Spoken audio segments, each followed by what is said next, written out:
Hello, I'm Eric Allen. I'm the designer and creator of the FAST Rescue Board. It's the Firefighter Assistant Search Team Rescue Board. We started working on the board about 2 years ago. Its main design was for facilitating the rescue of a firefighter from a subsurface area such as a basement or a confined space. The board is 45 inches long so that we can get good movement around corners and in confined spaces. It comes with a haul system, which is the rope is knotted every 16 inches. So as you're hauling up a flight of stairs, you can have good connection to the board. The board is rigged with a haul system at the bottom of the board, which facilitates the defeat of bullnose on the stairs. When you lift the board, it lifts and sets itself right up onto the stairs itself. All of the hardware that's included on the board is general purpose rating, tri-link, extra large carabiner, regular carabiner. The rope itself is Escape Tech rope by Sterling and is rated to 930 degrees before it starts to stretch. All the webbing on the board is Kevlar, so we don't have to worry about any fire impingement on it. It passes the NFPA 1983 flame and heat test. The board is designed with 45-degree undercuts on both sides. So when it goes around corners, it will actually roll up onto its side to protect the occupant from the corner itself.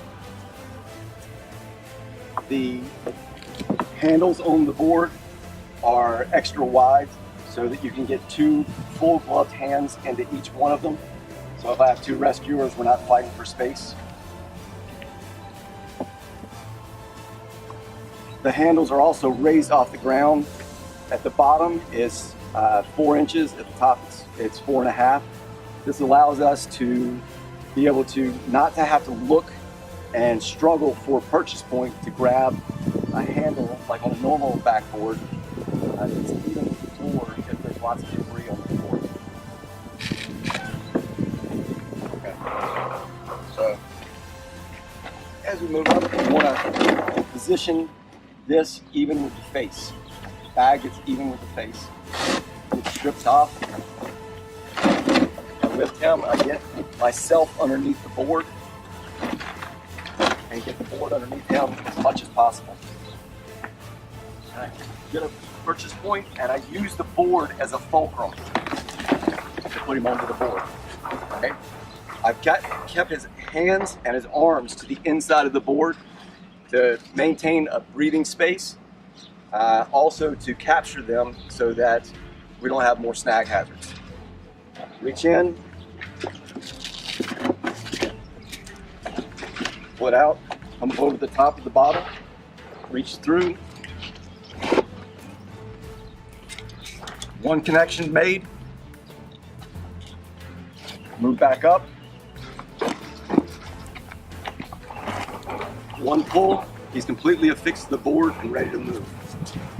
So here, I can pull this out, get myself a little space, connect onto my rope, keep the rope from spilling out, also have a good drag point.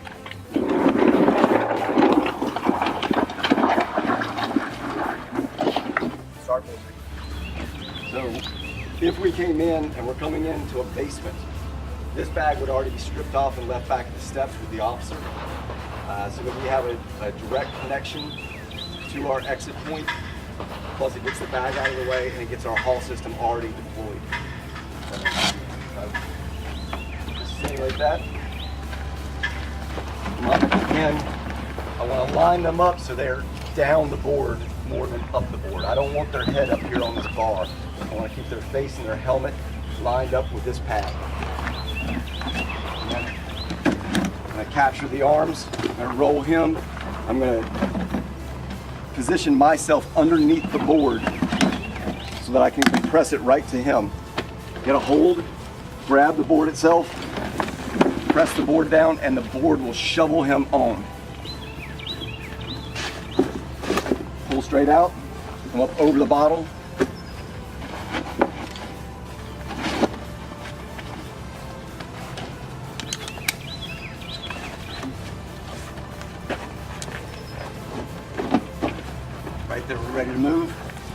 I can move back to the stairs or to a point of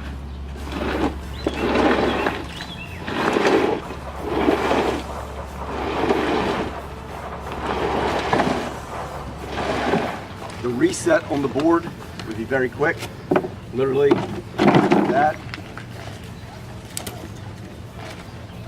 Take this, get my space back.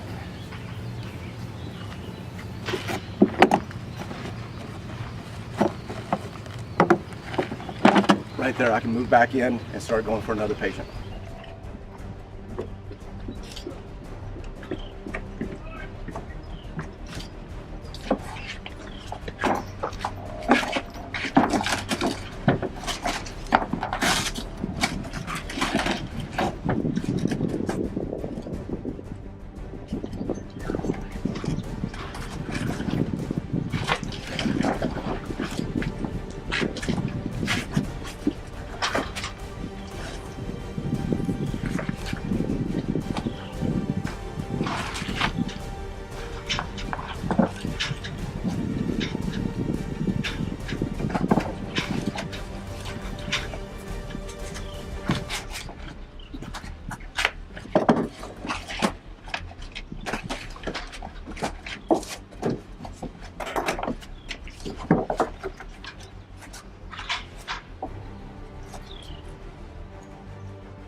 From the bottom, it will lift the board up and set it on the steps instead of being rigged from the top, and then the bullnose gets to be a problem. Even if I get him to right there where the bullnose is, when I pull it, he'll take it up and set it right on the steps. Once you've got that, all the other bullnose don't get in the way. It just continues to set itself up and slide up.